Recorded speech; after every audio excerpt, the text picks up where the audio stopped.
Imagine sitting on a bus, hearing a stranger tell a kid he doesn't belong here. Would you speak up, or would you sit there in silence like everyone else? The bus smelled like damp fabric and cheap cologne, the kind that lingered long after its wearer had stepped off 17-year-old Keenan Wright. Barely noticed, his mind was still in the final moments of last period, replaying his teacher's words about an upcoming history project. He hated group work. It always ended the same way he did the heavy lifting while his partners slack off. As he adjusted his backpack and found his usual seat near the middle of the bus, he barely registered the woman a few rows ahead, Dorothy Lancaster. At least that's what the name on her leather purse said, sat stiffly, clutching the handles like the bus might suddenly tip over. She was the type of woman Keenan had learned to ignore older tense, carrying herself like the world owed her something. The bus creaked forward, merging into traffic. A group of kids from a different high school laughed loudly near the back, their voices bouncing off the scratched-up windows. A man in a construction vest sat up front, tapping his knee to a beat. Only he could hear. Keenan pulled out his phone, hoping music would drown out everything, but before he could put in his earbuds, a sharp voice sliced through the chatter. "I don't know what this city is turning into." It wasn't directed at anyone in particular, but it was loud enough to make Keenan glance up. Dorothy was shaking her head, her lips pursed in disapproval. Her eyes flicked toward him for just a second before she looked away. Keenan had seen that look before on teachers who expected less from him, on store clerks who watched him too closely, on neighbors who pretended not to see him when he walked by. He turned back to his phone. Not today. He wasn't about to let some bitter old woman ruin his ride home. But the thing about people like her, they don't stop at one comment. The bus rolled on, but the air inside felt different now. Like something was about to break. The bus lurched forward at a red light, sending a ripple through the passengers. Keen gripped the handle of his seat, steadying himself. He had almost convinced himself to ignore her, to let it roll off his back like he always did. But Dorothy wasn't finished. "This used to be a nice place," she muttered louder this time. A few people glanced in her direction, then quickly looked away. No one wanted to get involved. Keenan stayed silent, hoping she would stop. She didn't. Kids these days have no respect, coming in, taking over, acting like they own everything. Makes you wonder where they even came from. That was it. Keenan's fingers curled around his phone, his pulse kicking up a notch. His mother's voice echoed in his head. "Pick your battles, Keenan. Some fights aren't worth it." Maybe this was one of them. Maybe he should let her talk and keep his head down. But then she turned fully toward him, her eyes narrowing, like she had finally decided who to aim her words at. "You don't belong here. Go back to Africa." The bus went dead silent. Keenan felt every pair of eyes shift in his direction. Some people looked uncomfortable, shifting in their seats, pretending to be absorbed in their phones. Others just watched, waiting to see what he'd do. The man in the construction vest up front stopped tapping his knee. Even the loud kids in the back had quieted for a second. Keenan did nothing. He sat still, staring at the woman who had just flung those words at him like they were facts, like she had the right to decide where he belonged. A part of him wanted to laugh at how ridiculous she sounded, how tired and small her words felt. But another part of him burned, not with anger, with something deeper, the kind of exhaustion that settles in when you've seen too much of this, lived too much of it, and still people like her act like they're saying something new. The silence stretched thick and heavy as everyone waited for what would happen next. Keenan could feel the weight of every single stare pressing down on him. His hands clenched around his phone, but he forced himself to breathe slow and steady. Dorothy's expression didn't waver.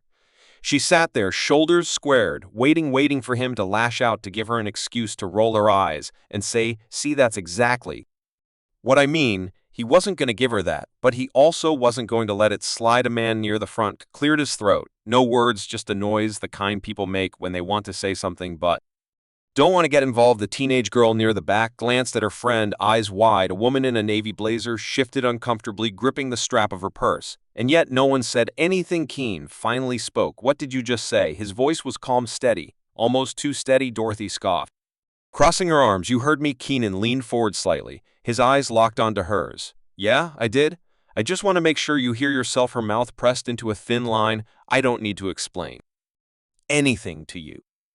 I think everyone here would love to know why you think you get to decide where I belong." Few heads turned back toward Dorothy. Someone near the front let out a quiet chuckle, quick, almost nervous. For the first time, a flicker of doubt crossed her face, just for a second, then just as quickly it was gone. "People like you She started, but Keenan cut her off. "People like me." Well, let the words hang there, daring her to finish the sentence. Dorothy hesitated, and in that tiny pause Keenan saw it she wasn't expecting. Pushback. She wasn't expecting someone like him, a teenager, a kid in her eyes, to meet her words head-on, but now the entire bus was watching, waiting, and she wasn't as sure of herself. Any Maine could feel the shift happening, and he knew this wasn't just about him.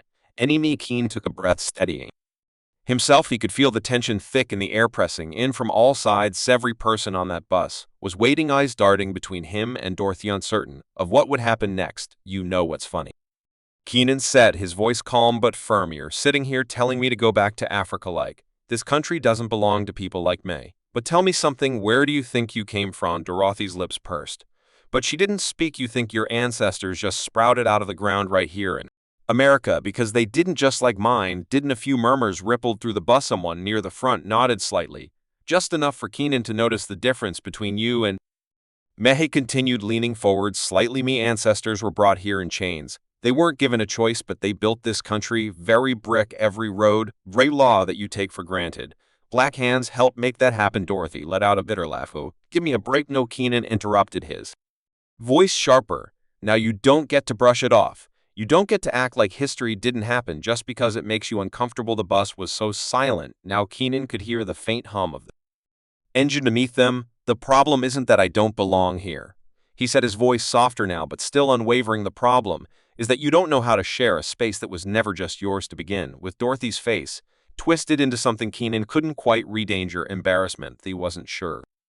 But what he did know, she had nothing left to say. The silence wasn't just hers anymore, belonged to everyone on that bus who had stayed quiet for too long. The silence stretched thick and heavy, pressing against every corner of the bus. Dorothy's lips parted like she wanted to respond, to claw back some of the power she had just lost, but nothing came out. She had spent her whole life saying things like this, assuming no one would challenge her, but now confronted with something she couldn't dismiss, she had nothing. Keenan didn't move. He didn't smirk, he didn't gloat. He just sat there looking at her, waiting. And then someone spoke. "He's right." The voice came from the front, the man in the construction vest. These words weren't loud, but they were firm. Another voice, this time from the back. "You all ever notice how it's always the loudest ones who know the least?" A woman near the middle of the bus shook her head, tired of hearing this mess every time. Dorothy's shoulders tensed. She glanced around, realizing that the weight of the conversation had shifted. It was no longer just her and Keenan now. The whole bus was in it for the first time since she had spoken. Dorothy looked uncertain. She let out a scoff, shaking her head like she was dismissing the whole thing, but her voice was quieter when she muttered, "Unbelievable." Keenan could feel the energy shift again, this time lighter. The tension that had been thick enough to cut through was thinning. He turned back toward the window, staring out at the familiar streets rolling past. The bus felt different, not because something massive had changed, but because something small had. Dorothy sat stiffly in her seat, staring ahead, her mouth set in a tight line. Maybe she would leave this bus and carry on exactly as she always had. Maybe she wouldn't, but everyone else, they had seen something, they had heard something. And maybe the next time they found themselves in a moment like this, they wouldn't stay silent. Keen exhaled, feeling the weight lift just a little as the bus continued on its way. The bus rolled on the city outside, flickering past in bursts of movement, street signs, traffic lights, storefronts with flickering neon. Keenan sat back in his seat, letting his head rest against the window. His pulse had finally slowed, but he could still feel the lingering heat of the moment pressing against his skin. One else spoke, not to Dorothy, not to him, but something had shifted. He could feel it. A few stops later, the man in the construction vest stood gripping the rail as the bus slowed. Before stepping off, glanced back at Keenan and gave him a small nod, done of those quick, quiet acknowledgments that said more than words ever could. The doors hissed open and shut behind him. Keenan noticed the teenage girl near the back whispering to her.